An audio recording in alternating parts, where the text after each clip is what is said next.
Did you know that millions of children could feel safer and be safer with proper training? Developing protocols to standardize the way school staff communicates with kids and others is critical when handling an unscheduled school event. I'm Jon Paul with Icom. Today, we have Adam Coughran, president of Safe Kids, Inc.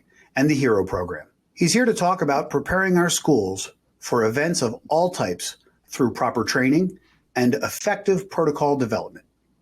Thanks for joining us today, Adam. My pleasure. Good morning. Great to be here. We are so thrilled that as we approach the beginning of the school season, we have you with us this week to help us talk about protocols and the safety that is associated with our school system. Why don't you tell us a little bit about yourself and some of your background? Sure. So, my background primarily comes from law enforcement. So I'm a native of Southern California, Orange County specifically, and spent about 20 years in law enforcement in Orange County, working a variety of assignments, everything from our active shooter response team for the agency I work for, which for us started right after Virginia Tech, domestic counterterrorism as it relates to school violence, active shooters, street patrol, and all the other types of things that you may imagine in law enforcement. And really had a pretty substantial background in responding to these things, working on policy procedures, both within the school districts that were in our city, as well as some of our businesses. Particular area I worked was known for, well, shall we say, a high tourism area and maybe a worldwide, very well-known destination theme park and resort. And so I had a lot of very unique experience when it came to safety and security and preparing for these types of things. And so my background that led me from that into, working with kids and safe kids, really stemmed from a training, teaching active shooter, both, professionally during my full-time job. And I was working for a couple of training organizations, nights and weekends. And again, just really trying to share the message of safety and those types of things. And I got asked by a third grade teacher after a active shooter training course at a private K-8 school. She goes, Adam, all this information is really good, and safety and protocols and active shooter response and all these things are great. But everything you just shared, I can't share with my kids. So how would you suggest that I, share this very important and critical information with my kids? And I didn't really have a good answer, right? Because if we think about most active shooter trainings and other, again, safety, security type trainings, they're barely adult appropriate, no less kid appropriate in some of the fashions in which the way we talk about it. So that ultimately kind of led to Safe Kids. And so, quite a bit of experience in this realm working with schools across the country, and kind of happy to share and get into some of the conversations of what we're seeing all over the place. I think that your law enforcement background is fascinating, as we talked about during our many conversations before this. What do you think it was during your time on the street and those special units that pulled you towards the kids in the school, that pulled you towards developing that curriculum instead of, say, any of the other specialties within law enforcement? It was very organic, for lack of better terms. I mentioned I was teaching, and I had that third grade teacher ask me that question, how do I talk to my kids about this? And at the time, this is, probably about 2015 or so, that really wasn't heard of. That's not something, we were just kind of refining the way we spoke to and taught adults at the time, but not really kids. And, I got asked the question over the next few months, a couple more times by, fifth grade teachers, elementary school teachers. And, I talked to my agency, and, obviously we didn't talk directly to kids. I talked to the couple of training firms I was working for at the time, and neither of them really touched on kids. There was a couple of quote unquote kids books that they were selling on Amazon, but it was kind of just around lockdown, and it wasn't great. It wasn't anything substantial that I thought kids could really use or adhere or attach something to. And fast forward a few months, I respond to one of these events at a middle school. And as you may well imagine, it was not in the classroom in the four walls, which they're used to, where they turn off the lights and lock the doors and get underneath the desk. Right. It was at lunch, where there was really no teachers because they were also eating lunch. And again, being the first officer there and responding to this call, and seeing, 700 plus middle school kids, every which way of sorts, right? So they were on top of overhangs, they were in bathrooms, they had found every nook and cranny and crevice they could possibly find, because no one had ever really talked to them about that. We were just simply saying, hey, block the door and turn off the lights. And that was not an option for them on this particular day. And it was really that incident that started the wheels turning, so to speak, of, we might be missing our target audience, right? We've been talking to teachers and adults for such a long time about this, but we've never really talked to kids. And, on a day where something critical happens and those teachers who presumably would know what to do weren't there, it was a complete chaos. And that was kind of the genesis or the beginnings of, could we talk to kids about, a very scary topic? When you had that first response, and you were the first responder nonetheless, would you call that a life-changing moment for you? Yeah. No one's ever put it that way. But yeah, it was very much one of those aha moments, one of those life-changing moments where, it dawned on me that maybe there's something else can be done here. And again, at the time, I had no idea it would lead me to where I am today, but it was definitely the turning point of an idea and something that is now, essentially grown into what it is. Do you think that the kids that you interacted with during those chaotic moments that led to crazy hours and probably piles and piles of paperwork later on, do you think those kids, if you could go back and find them, do you think they would tell you that they wish they had spoken to you the day before that horrible incident? Or do you think that their instincts were correct and that's actually what shaped a good response? What's your take on being able to speak with those folks after their life-changing moment, after their defining time?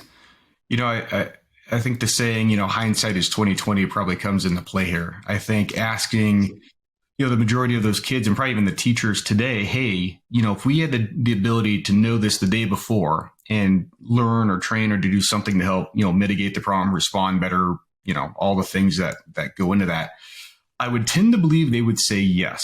I don't think you'd find too many people say, hey, if I knew then what I know now, I would probably change a few things. And I think that case would be true there. And I can answer from the perspective of some of our teachers, that have gone through the HERO program and HERO training, have been using it now for a while. Some of them have had, real life incidents prior to the use of our programming, at previous schools or, even, years before the program even existed. And I hear from teachers oftentimes after, trainings or using the program that, they wish they would have had this information 10 years ago or 5 years ago. As a way to maybe change, the response changed. And obviously, they did what they had to do in their individual instances. But, many teachers say, I wish I would have had better information or had been a little bit better prepared, knowing what I know now, if I could go back and do it then. I would imagine you've got a drawer full of some of the best thank you notes in the world. I have a couple. And, this industry is one and such that I really wish we didn't exist, right? I mean, we're in an industry, school safety. And again, school safety is nothing new. Even pre-Columbine, school safety was, a topic to keep, some other dangers out. But, the world we've been given is one and such that I wish this wasn't the case. I wish I was not an expert in what we're talking about. I kind of wish I was an expert in anything else because this wouldn't be necessary. But, the thank you notes that you get usually lead from an incident or the prevention of an incident that had happened. And so while, it's what kind of keeps us fueled and going forward and, and obviously a very stressful and anxiety driven topic, I kind of wish I didn't have the thank you notes because I kind of wish these things had not happened to obviously trigger the thank you notes. Well, fair enough. Fair enough. When I first introduced you, I described the importance of training and the importance of well-established protocols. And you have eventually developed this beautiful curriculum, which I've had the opportunity to look through and compared to other information, and it really does seem to be geared towards the way children absorb information, and it really does seem to be geared towards the way teachers need to hear information. So I want to commend you for that. But why don't you tell us exactly what the HERO program is?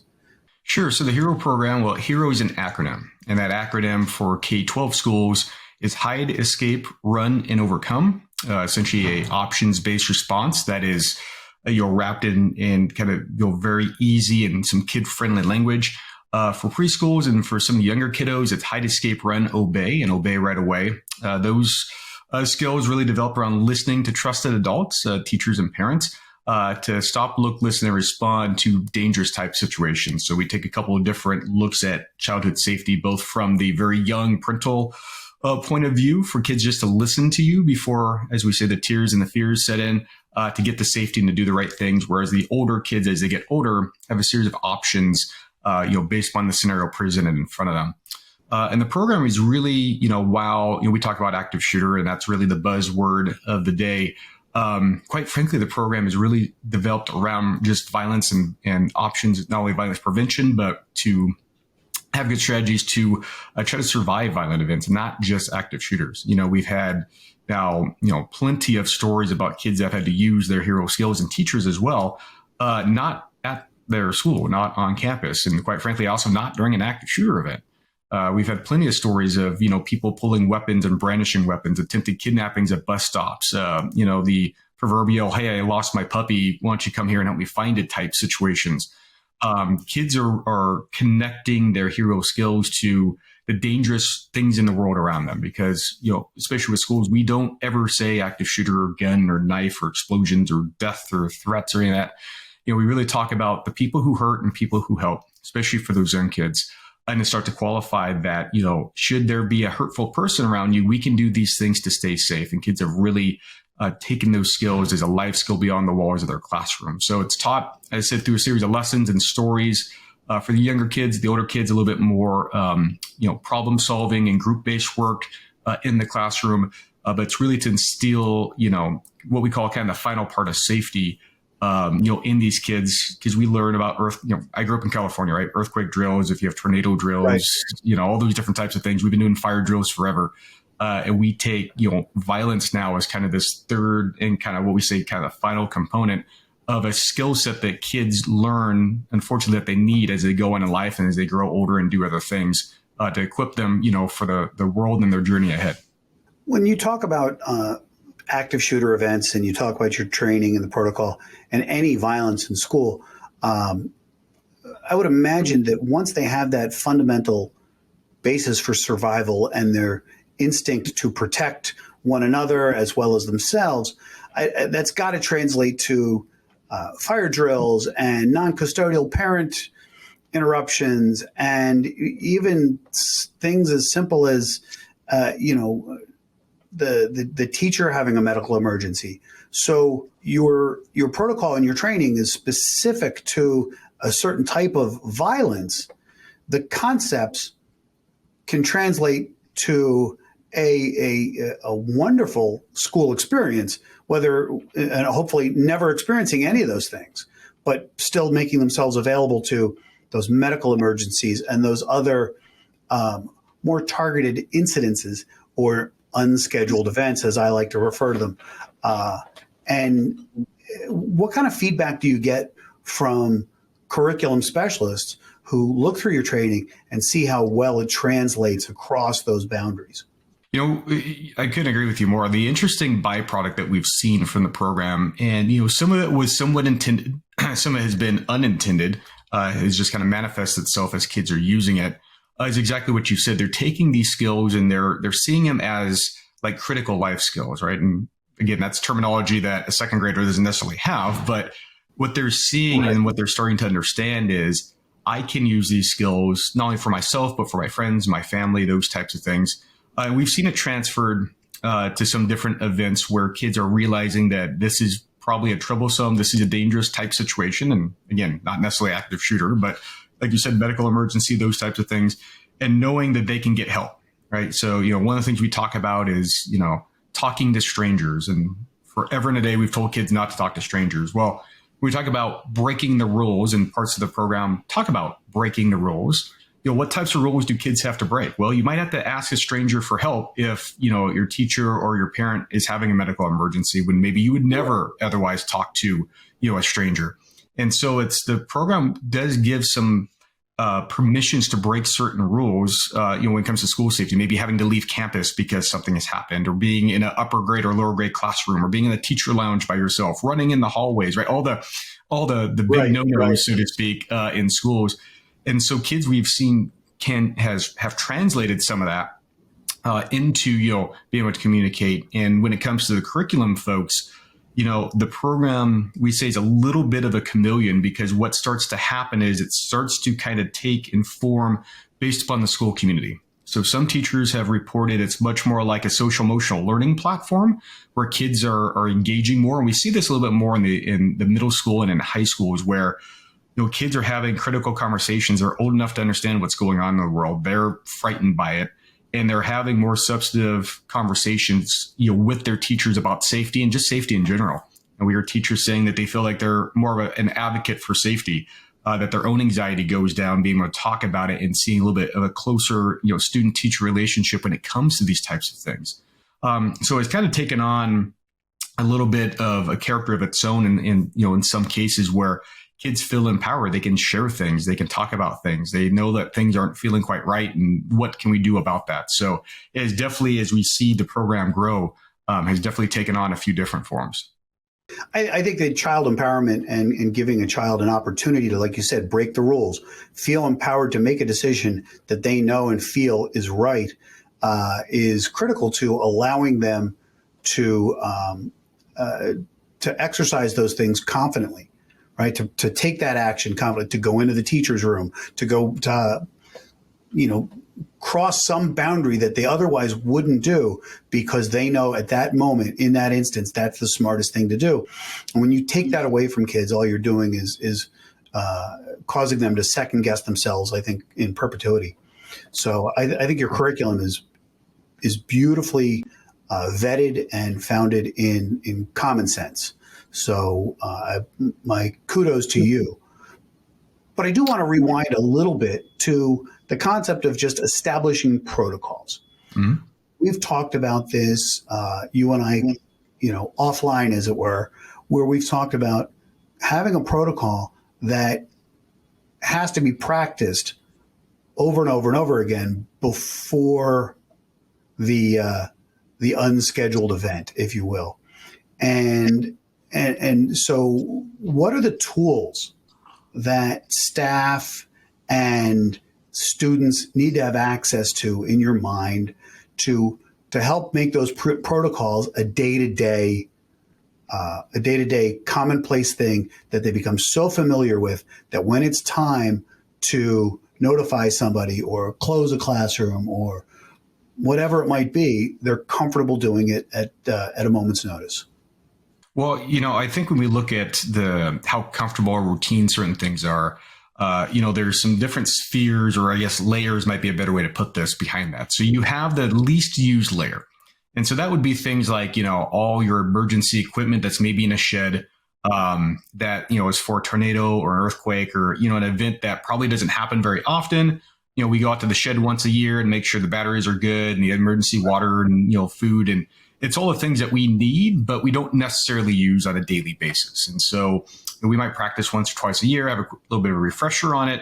And if the time were to ever come where that unscheduled event would show up, we know here's the shed, here's the way to get in. We know it's stocked full of things. And that's one. And that's, again, we don't use that a lot, but we know that it's there. We know how to access those things. That next layer is really where we see things are used more commonly, but maybe not necessarily for emergencies. So we think about like door locks, right? We lock our doors every day, but we probably don't always lock them in crisis where we're under stress. But it's a mechanism, it's a function we do all the time using communication. So whether it's two-way radios or walkie-talkies, or most teachers call them their walkies. Right. If they're using a communication-based app, right? So if they're using some sort of app on their phone, there's a variety of them to communicate daily back and forth on, with chatter amongst, the teachers or the office. And maybe that's where they get their their daily information, obviously their computers, and, any virtual classrooms that they have, or classroom phones. So these are all pieces of equipment and things that they use on a daily basis, but probably not always under stress, or they're not always using them under crisis scenarios where all of a sudden something that you use every single day becomes incredibly hard to use because you're flustered and there's adrenaline, and stress, and there's all kinds of things going on. And so that kind of layer intersects with, the crisis things, right? So, if we have door locks that we can lock remotely, well, we probably don't always hit the remote door lock button to get all the doors locked. Do we have a panic button or a fire alarm, switch? They're everywhere, but we've been told forever not to pull them. And so there's a little bit of, taboo around, now it's time to break those rules. And because we do have a fire, it is time to pull a fire alarm. Or we do have an intruder on campus, and it is time to hit that panic, emergency button. And so there's things that kind of to the opposite side that are used in conjunction with things that we use all the time, but we don't always use them in that fashion. And when it comes to preparing for these types of things, it's important to, more than once a year, practice to make sure that anything that we're using still works, right? That things still work, they still function. Something has been moved or lost or changed or disconnected or logged out of or whatever. And it goes for, both the teachers as well as, the administrative staff, especially when it comes to apps and some of these other things. So, training how to use it. I can't tell you how many times I've seen teachers use their app on their phone that they use for normal communication, but then in crisis mode, they're fumbling to try to get into it. They're not really sure what buttons to push. And so even something that is used on a routine can have some challenges under a little bit of stress. Personally, I get in front of schools frequently when we're doing, whether it's a sales event or a deployment training or things like that.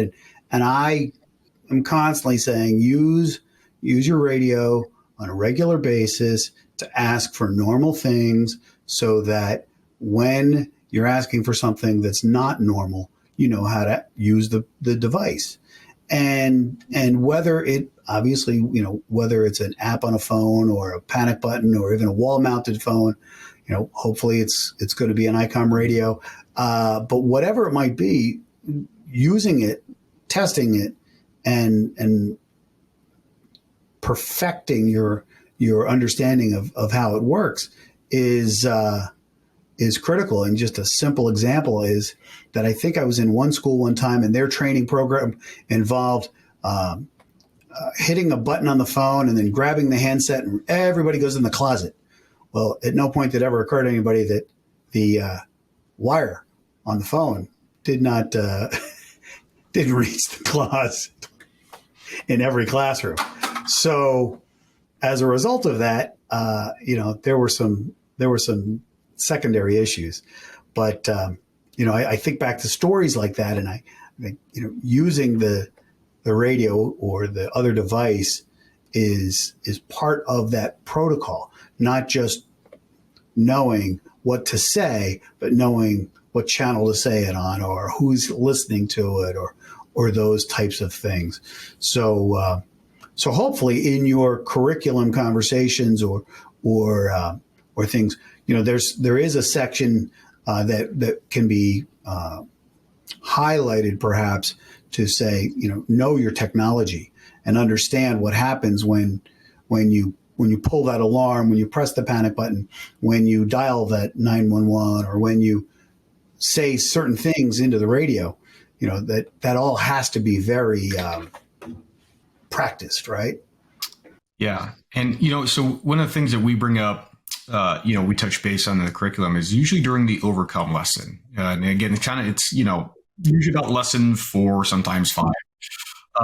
And the interesting thing with that is, we say, look, this is the time of any of these things. Like, this is probably the worst day you're going to have. If you have to physically and mentally overcome invader or intruder, this is going to be the worst time you're ever going to have. And so we know that with these things going on, let's make sure that the kids know what else is going to be happening. So we say, test your alarms, test everything that is emergency specific, right? So kids know what that alarm might sound like.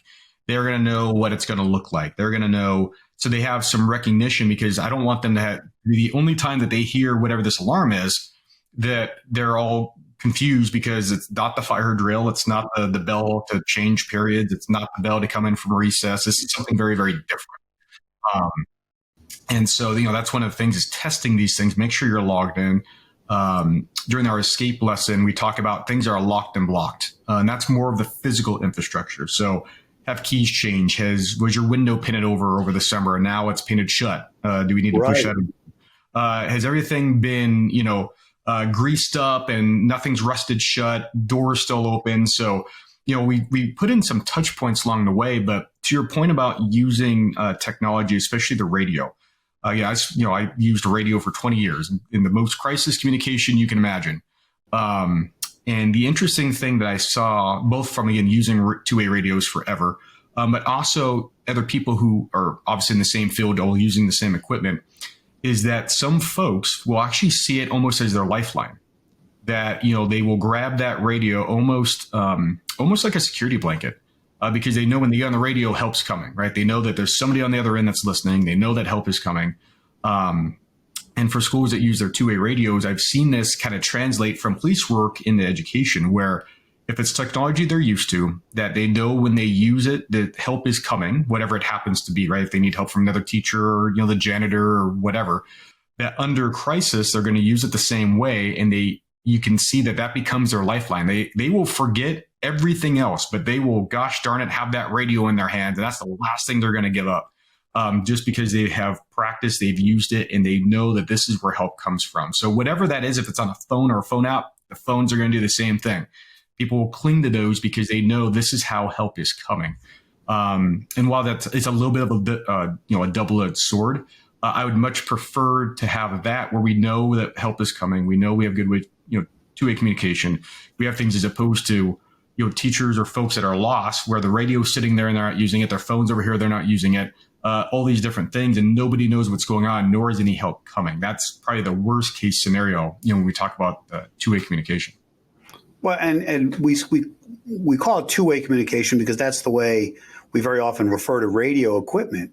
But two-way communication in reality is, especially in that situation, teacher calls for help. Somebody on the other end says, it's coming, it's X number of minutes away, give me more information. And the teacher so that is true two-way communication. And we always hope that it is training that nobody ever needs. We sincerely wish that this conversation didn't need to be happening. No offense. Right? Yeah, I couldn't agree more. How happy would you be to be, selling nursery products at the local home product store or some other career that isn't this? But unfortunately, like you said earlier, this is where we are. So if it's where we are, then let's take it seriously and do the training, write the protocol, edit the protocol to accommodate the building, the human beings that are involved, et cetera, et cetera, et cetera, and keep our children safe.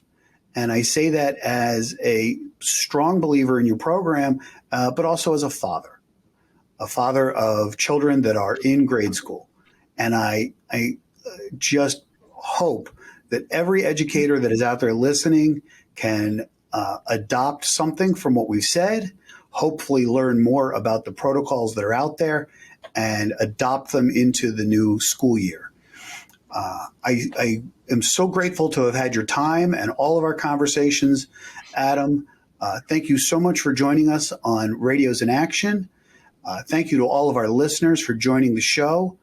Please, if you have a chance, follow us on Facebook, YouTube, LinkedIn, Spotify, Apple, and all things radio, and for more episodes of Radios in Action.